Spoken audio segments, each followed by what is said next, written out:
परली साइड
कैमरे की वो अच्छी नहीं है।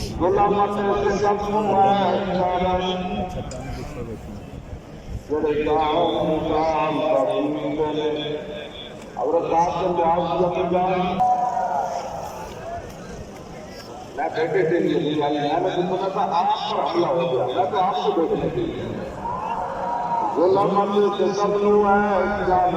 बेटे की लाश पड़ी है और मां को आंसू भी ना आए, मां का अभिनय कबूल न करे।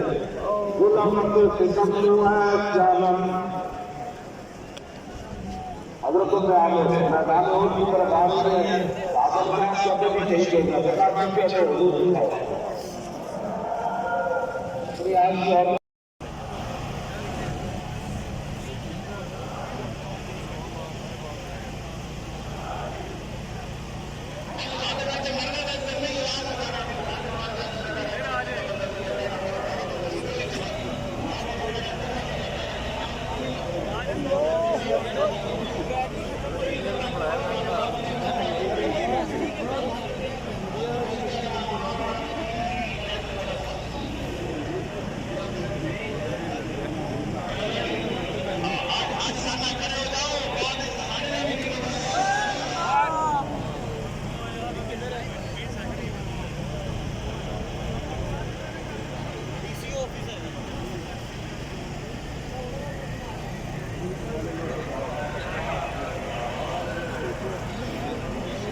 फ्रेंड